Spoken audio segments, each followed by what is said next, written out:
नमस्कार बच्चों। आज हम महाभारत सीरीज में चर्चा करने वाले हैं लोकतांत्रिक व्यवस्था के संकट। ये 12th क्लास के लिए अपन ने सीरीज चला रखी है महाभारत सीरीज, जिसका दूसरा वीडियो ये है। आप अगर इसी प्रकार के और वीडियो प्राप्त करना चाहते हैं तो चैनल को सब्सक्राइब करें। आज चैप्टर अपन जो चर्चा करने वाले हैं उसका नाम है लोकतांत्रिक व्यवस्था का संकट। ध्यान रखना, इस चैप्टर में से 2 क्वेश्चन पूछे जाएंगे, जिनमें से एक क्वेश्चन 2 नंबर का और एक क्वेश्चन आएगा 3 नंबर का। यानी टोटल ये जो चैप्टर है वो 5 नंबर का है। अब इस 5 नंबर के चैप्टर में से कौन कौन से क्वेश्चन इम्पोर्टेंट है उसके बारे में हम चर्चा करने वाले हैं। ये अति महत्वपूर्ण क्वेश्चन है, ध्यान रखना। अगर आपने इनकी अच्छे तरीके से स्टडी करी है तो आपको और कुछ भी पढ़ने की ज़रूरत नहीं पड़ेगी। ये बहुत ही इंपॉर्टेंट क्वेश्चन और जहाँ तक मेरा अनुभव है इनसे बाहर नहीं जाएगा। तो चर्चा करते हैं सबसे पहले क्वेश्चन के लिए।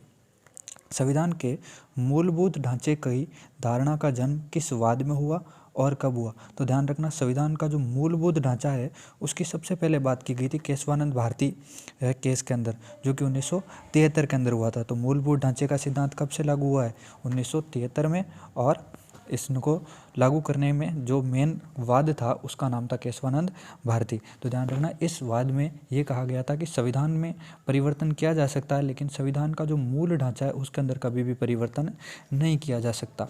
अगला दूसरा जो क्वेश्चन है वो है, किस न्यायाधीश को वरिष्ठ न्यायाधीशों की अनदेखी करके चीफ जस्टिस बनाया गया? ध्यान रखना, जब इंदिरा गांधी प्रधानमंत्री थी उस समय आपातकाल लागू जब किया गया था, तो उस दौरान ये घटनाक्रम हुआ है जब इंदिरा गांधी ने A.N. रॉय को वरिष्ठ न्यायाधीशों को साइड में करके और अन्य किसी न्यायाधीश को यानी A.N. रॉय को मुख्य न्यायाधीश बनाया गया। जबकि परंपरा ये रही है हमेशा कि जो भी वरिष्ठ न्यायाधीश होता है उसी को मुख्य न्यायाधीश बनाया जाता है। तो किस न्यायाधीश को? तो ध्यान रखना, A.N. रॉय को। अगला क्वेश्चन है, छठे लोकसभा के चुनाव आपात समापन के बाद कब हुए? ध्यान रखना, 6th लोकसभा चुनाव कब होते हैं? उसके बाद 1977 के अंदर ये हुआ था। 1976 तक अपने आपातकाल चल रहा था, और 1976 में जैसे आपातकाल समाप्त होता है उसके बाद 1977 में वापस चुनाव होते हैं और मोरारजी देसाई की गवर्नमेंट बनती है, जो कि 1980 तक काम करती है। और 1980 में मोरारजी देसाई की गवर्नमेंट वापस गिर जाती है और 1980 में फिर चुनाव होते हैं। अगला क्वेश्चन है, आपात की घोषणा के समय भारत का प्रधानमंत्री कौन था और उस समय राष्ट्रपति कौन था? अब इसमें से प्रधानमंत्री तो मैं आपको बता देता हूँ कि प्रधानमंत्री थी उस समय इंदिरा गांधी।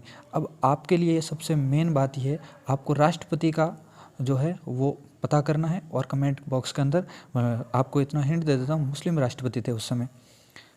अगला क्वेश्चन है, शाह आयोग की नियुक्ति कौन सी सरकार ने की और कब की और क्यों की? ये 3 क्वेश्चन है, इसी में एक क्वेश्चन के अंदर ही। ध्यान रखना, शाह आयोग जो है वो जनता सरकार ने इसकी नियुक्ति करी थी, मई 1977 में करी थी। और आपातकाल के अंदर जो ज्यादतियाँ की गई थी यानी जो अत्याचार किए गए थे उनकी जांच करने के लिए इस आयोग की गठन किया गया था। अगला क्वेश्चन, 7वें लोकसभा चुनाव 1980 में कांग्रेस को कितनी सीटें मिली?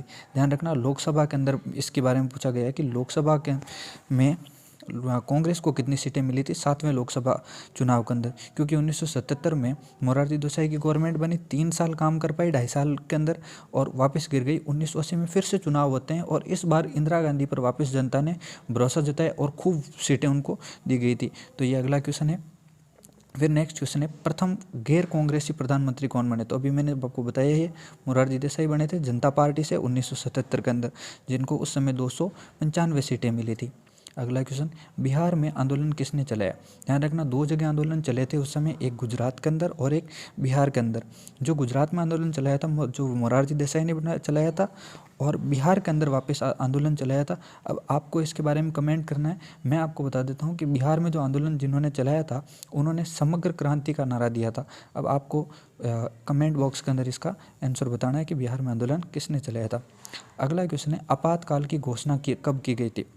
ध्यान रखना, 12 जून 1974 को सबसे पहले इलाहाबाद हाईकोर्ट ने इसके बारे में किया था। उसके बाद 24 जून 1974 को एक बार फिर से इस पर याचिका दायर की गई और 25 जून 1974 को आपातकाल की घोषणा कर दी गई। अब है अगला क्वेश्चन जो कि वेरी वेरी इंपॉर्टेंट क्वेश्चन है, ध्यान रखना। 1977 में कांग्रेस को कितनी सीटें मिली? 154 सीट। अब यहाँ पर इस सवाल को इम्पोर्टेंट इसलिए बता रहे हैं क्योंकि पिछली बार पूछा गया था कांग्रेस को सबसे ज़्यादा सीटें कौन से चुनाव में मिली थी, लेकिन इस बार क्योंकि अभी गवर्नमेंट चेंज हुई है तो जहाँ से हो सकता है कम सीटें मिली थी उस समय 154 सीटें, तो हो सकता है ये वाला क्वेश्चन भी पूछ लिया जाए। अगला क्वेश्चन है 1980 में किस पार्टी ने सबसे अधिक सीटें प्राप्त करी? जैसे अभी मैंने बताया है कि भाई कांग्रेस ने सीटें सबसे अधिकतम प्राप्त करी थी, तो 1980 के अंदर कौन सी पार्टी थी? कांग्रेस पार्टी को सबसे ज़्यादा सीटें मिली और इंदिरा गांधी प्रधानमंत्री बनती। यह आ गया अगला क्वेश्चन आपका वापस। संपूर्ण क्रांति के जनक कौन थे? तो ध्यान रखना JP नारायण यानी कि जयप्रकाश नारायण संपूर्ण क्रांति के जनक थे। अगला क्वेश्चन 1974 में रेल कर्मचारियों की हड़ताल का नेतृत्व किसने किया? अभी मैंने आपको बताया था कि बिहार में आंदोलन हुए थे, गुजरात के अंदर भी हुए थे, इसी प्रकार रेल कर्मचारियों ने भी उस समय हड़ताल कर दी थी और इस हड़ताल का भी नेतृत्व किस नेता ने किया इसके बारे में बताना, तो ध्यान रखना फर्नांडिस ने इसके नेतृत्व किया था।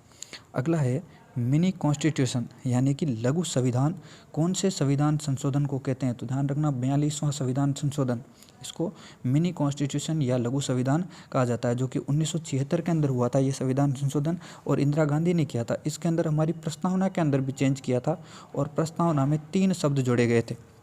अगला क्वेश्चन है लोक दल यानी कि लोक पार्टी लोक दल की स्थापना किसने की? तो चरण सिंह ने करी थी। अगला क्वेश्चन कांग्रेस फॉर डेमोक्रेसी इस पार्टी की किसने करी? तो ध्यान रखना जगजीवन राम।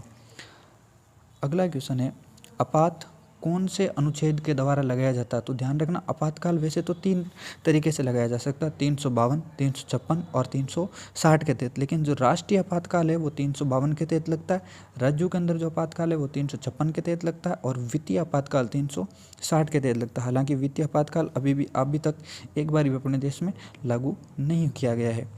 अगला क्वेश्चन है लोकनायक की उपाधि किसको दी गई? तो ध्यान रखना JP नारायण। और ये JP नारायण कौन से? जिन्होंने समग्र क्रांति या संपूर्ण क्रांति का नारा दिया था। लोकसभा एवं राज्य विधानसभा की अवधि 5 से बढ़ाकर 6 वर्ष किस संविधान संशोधन में की गई? तो ध्यान रखना 42वां जो संविधान संशोधन है जिसे मिनी कॉन्स्टिट्यूशन कहा जाता है उसी में 42वें संविधान संशोधन 1976 के तहत बहुत सारे प्रावधान किए गए थे, जिनमें एक प्रावधान ये भी था कि अब चुनाव 5 साल से बढ़ाकर 6 साल किए जाएंगे, लेकिन बाद में इस प्रावधान को कैंसिल कर दिया गया था। नेक्स्ट क्वेश्चन 1977 का आम चुनाव विपक्ष ने किस नारे से लड़ा? ध्यान रखना लोकतंत्र बचाओ 1970 वाले चुनाव में, और 1971 में इंदिरा हटाओ और देश बचाओ ये वाला नारा था। अगला क्वेश्चन है 20वां 12 जून 1975 को किस हाईकोर्ट ने इंदिरा गांधी का निर्वाचन अवैध घोषित किया? तो ध्यान रखना इलाहाबाद हाईकोर्ट ने किया। उस समय जज कौन थे? जगमोहन लाल सिन्हा। और याचिका किसने दायर करी? तो ध्यान रखना राजनारायण की याचिका थी। किसने याचिका दायर करी? राजनारायण।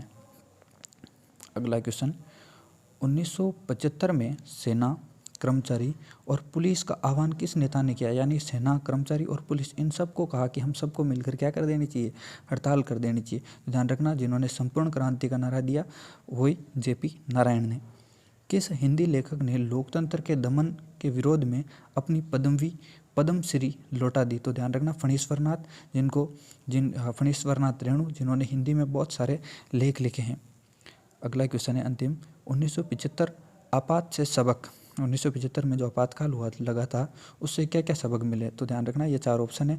लोकतंत्र को हटाना असंभव है, नागरिकों की रक्षा हेतु अनेक संगठन वजूद में आए, तीसरा आपात घोषणा की सलाह मंत्रिमंडल राष्ट्रपति को लिखित में देता है। तो ध्यान रखना ये तीनों पॉइंट सही है, इसलिए ऑप्शन डी इसका करेक्ट आंसर है। तो ये अपने सबसे इम्पोर्टेंट क्वेश्चन है कौन से चैप्टर के लिए? लोकतांत्रिक व्यवस्था के संकट से संबंधित। ध्यान रखना इस चैप्टर के अंदर 2 क्वेश्चन आने हैं और ये कितने नंबर का है? तो 5 नंबर का है, जिसमें से एक आएगा 2 नंबर का और एक आएगा 3 नंबर का। तो इसका अच्छे से अध्ययन करें, बार बार अध्ययन करें और अपने अध्ययन को और ज़्यादा सुदृढ़ करें। और इसी प्रकार के और वीडियो प्राप्त करने के लिए चैनल को सब्सक्राइब करें। धन्यवाद।